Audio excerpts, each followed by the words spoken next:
Hello YouTube, this is Thermaltake Computers, your host Charlie. Today I'm going to do something super stupid.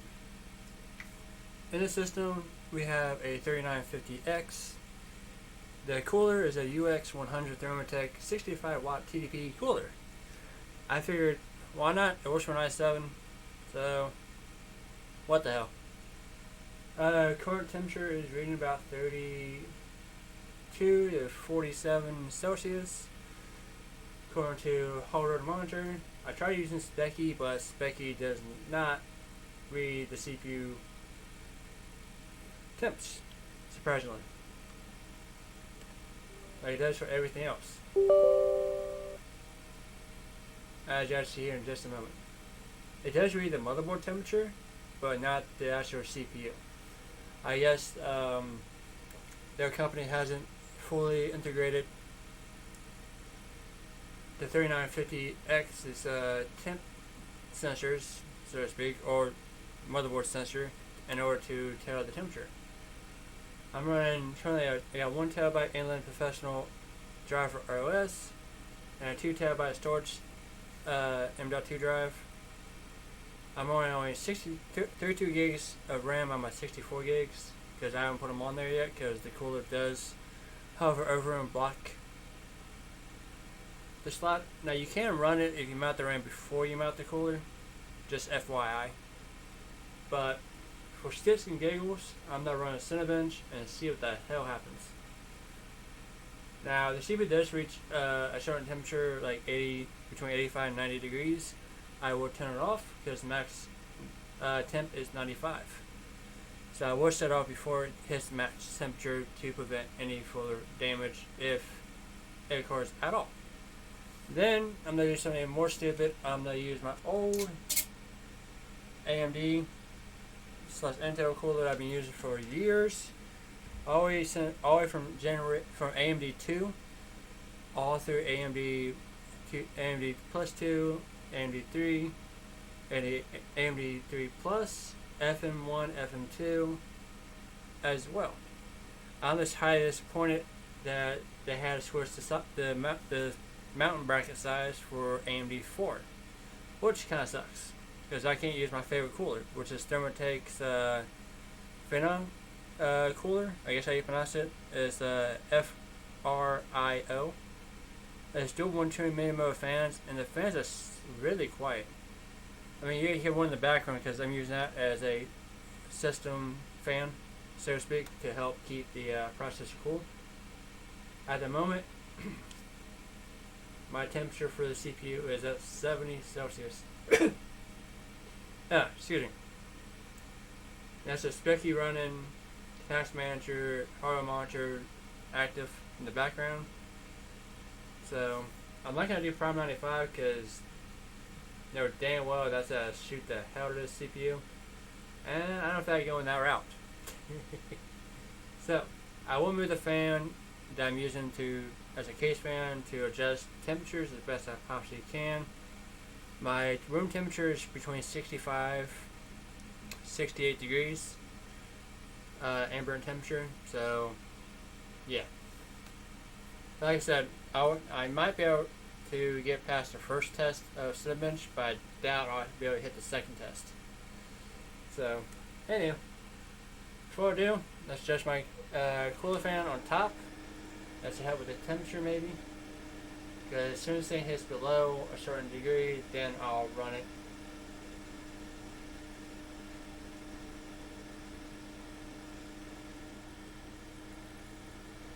So if I got it down to 68, I mean, granted, this cooler I'm using is great for doing like Facebook and YouTube, but definitely not for anything like gaming or anything like that.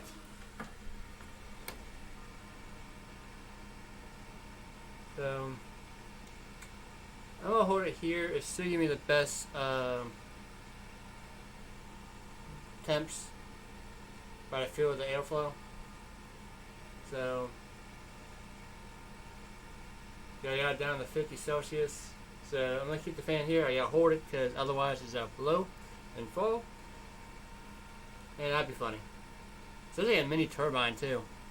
But further ado, Let's hit run. Like I said, I might be able to hit the first test, but I doubt I can do the second test. So, anyways, here's my stupid idea.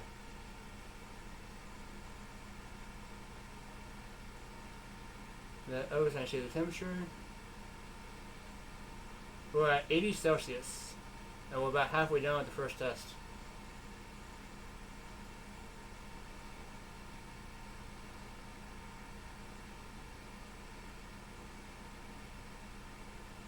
Now the clock speed is about 3.6, 3.7, about 87 degrees, 88, 90. And there we go, it's at 95 degrees. So that's far as we got. So I'm going to turn my fan down after the cooler is off enough. And then I'm going to set this baby down. And I'm going to apply my big ass cooler I've been using throughout the years. And there you go, the max temperature I hit on this 65 watt cooler is 97 degrees.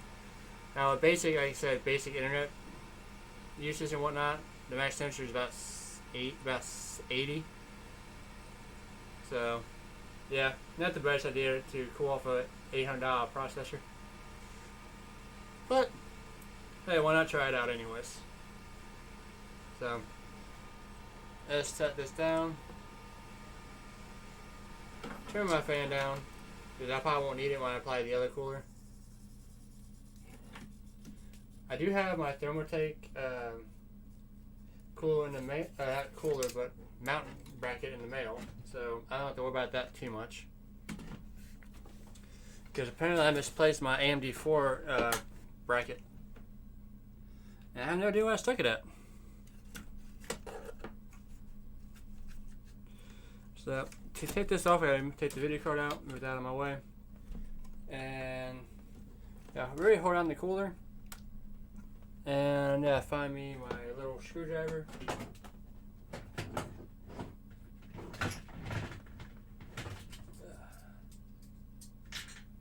Because I'm gonna need this to take the cooler off. Okay, come on. There we go.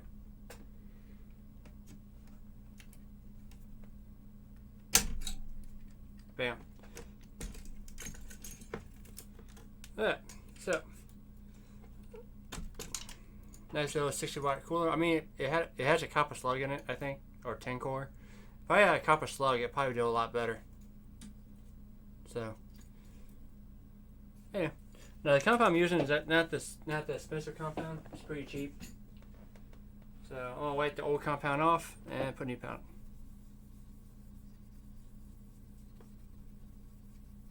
So there's that. Now, the compound I'm using is the only one that Microsoft had in stock at the moment when I was up there. And that's this. Stuff's not expensive, it's like $6 a tube.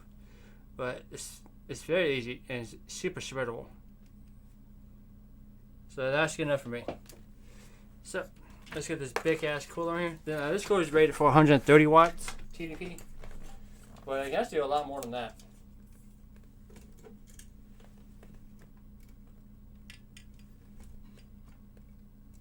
So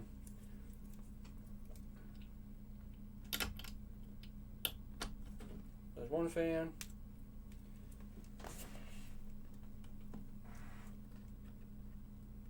Two fan. I should probably plug both these into the CPU maybe.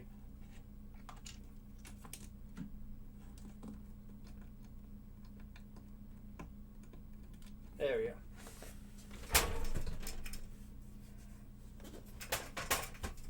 Got my side panel on the ground that's nailed into it. So make sure this thing is like centered. About as soon as I get the GPU back in here.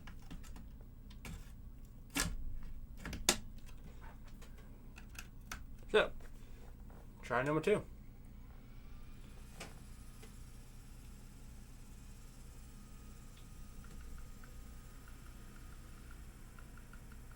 Now I did go and buy oh no, maybe not. Second fan is kicked on. Yay!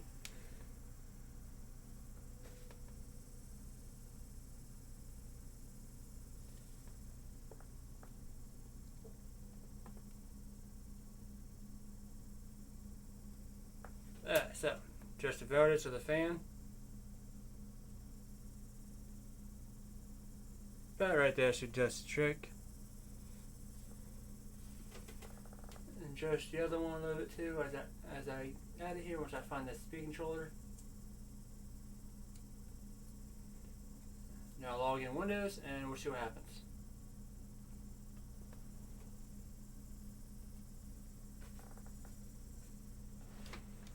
And I'm going to keep my hand on here for good pressure, just in case.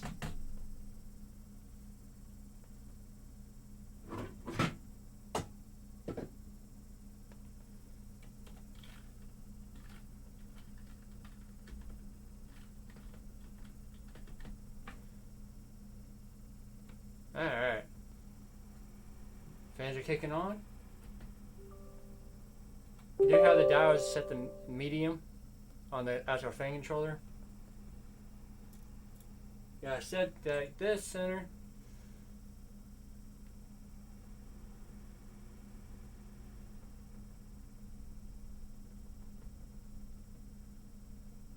Temperature's at 47 degrees. And dropping.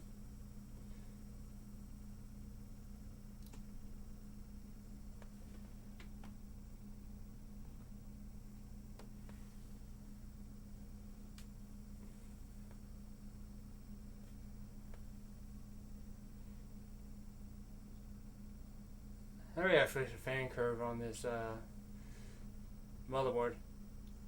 But anyhow. Let's open Cinebench and I'll get Taskmaster open as well. Let's see where this old cooler works. So this cooler is like really old. I think this is like between 10 and 13 years old. So let's see what happens. Your performance. Wait a minute, I don't care. Shut up. There we go. Fans are kicking on.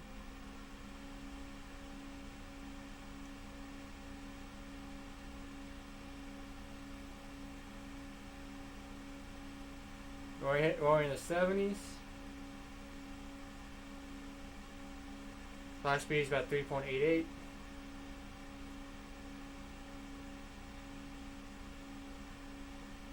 Not bad for an old ass cooler. I just wish they made a bracket for it for the AMD 4 socket.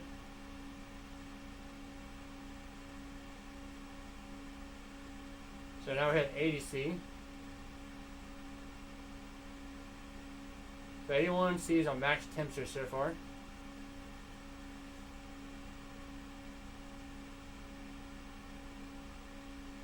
Putting probably about 10 pounds of pressure or so on the cooler.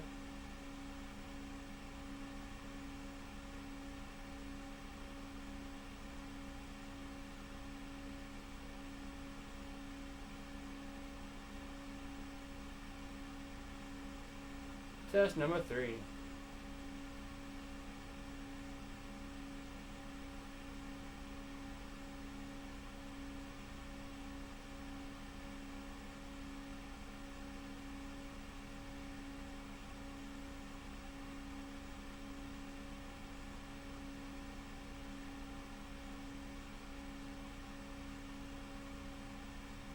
I was about to test out the old AMD copper cooler that came with the phenom processors so I can locate one.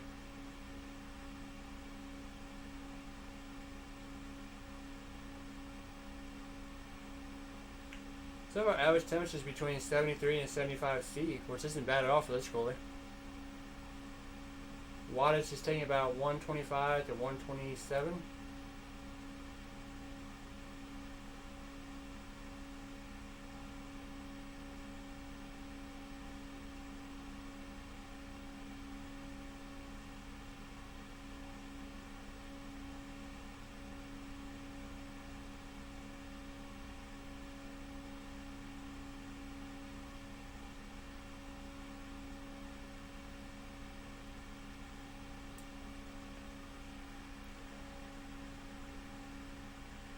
Yeah, my second hand to the cooler. My one hand is getting tired.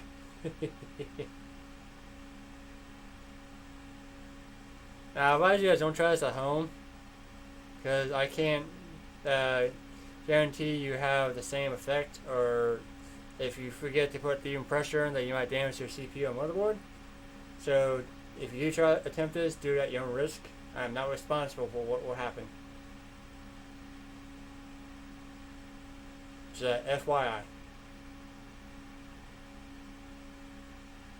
So on test number 6, it says the only CPUs that still counted above this at the moment is the 32 core 64 thread Threadripper 2990M, or sorry, W, and the Xeon W3265M.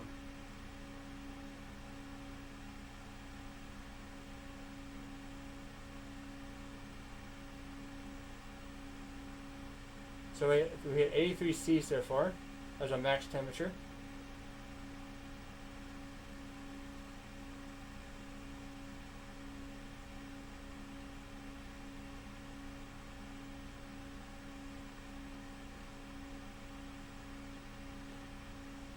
Yeah, I got better temps if I used a different thermal paste, but like I said, my concern was out of it, so it's all good.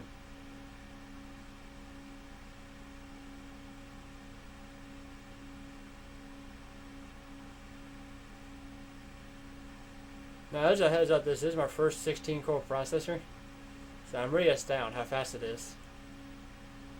Because the highest core I ever had was a 12 core Xeon processor, so this is definitely a up step. Now, the other workstation that you guys saw in previous videos, that's a dual Xeon setup. So the only difference between the two systems is one has extra PCI Express lanes, but the clock speed is only 2.5, so versus 3.85 gigahertz on this one, but with less PCI Express lanes. Would be nice otherwise. Now I'm gonna double check, make sure the cooler is centered. There we go. Back to center.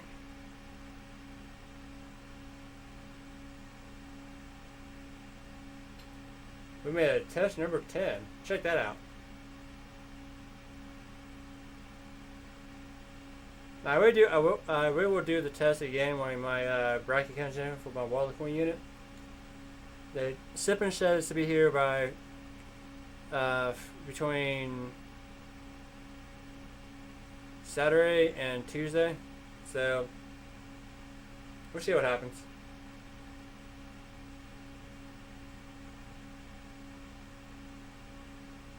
I always ordered the generic water block bracket that's meant for Thermaltake and Corsair, but I was like, nah, it's like it felt too easy, so I decided against it.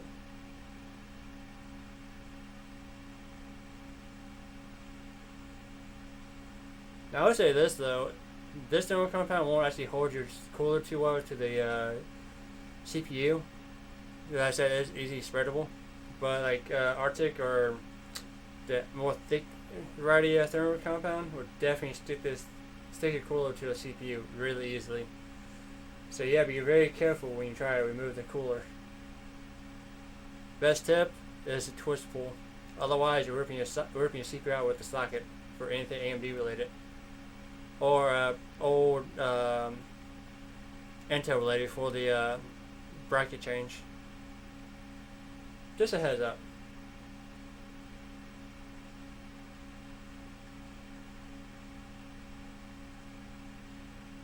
So we have 3 minutes left. We're going to test number 13. Now thermal throttling, max CPU temperature is 86. It's probably because I kind of jerked the cooler a little bit.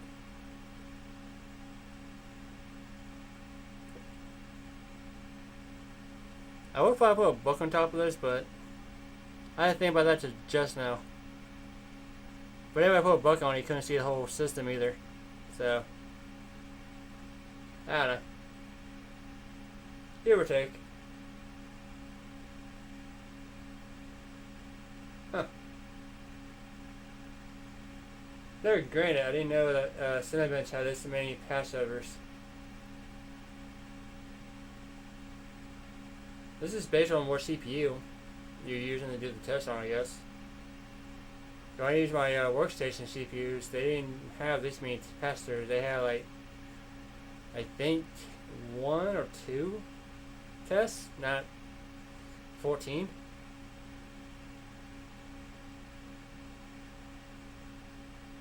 Oh, we hit the 2-minute marker, so that's a plus.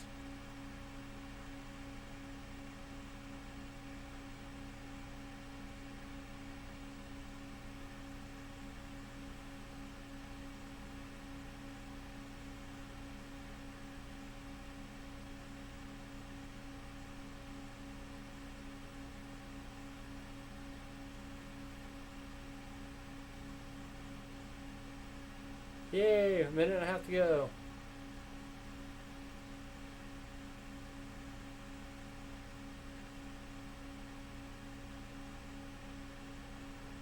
When I say this game, it's definitely fun to see 32 logical processes going simultaneously.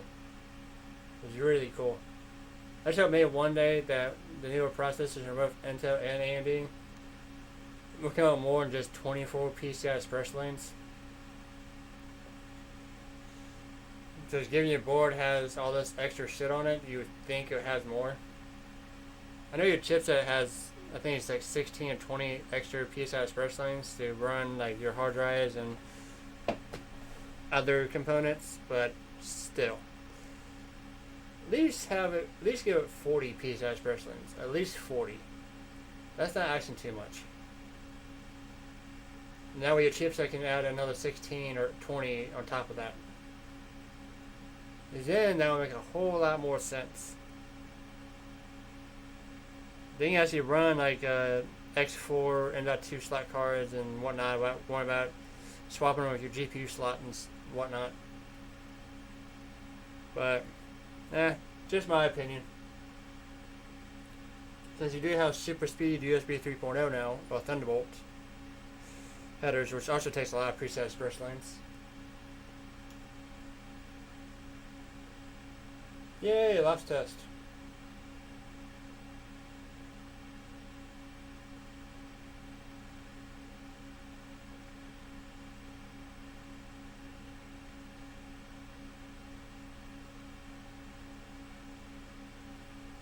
I almost beat the, damn.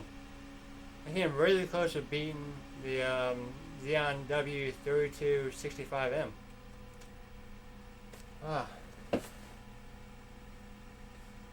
I was tired.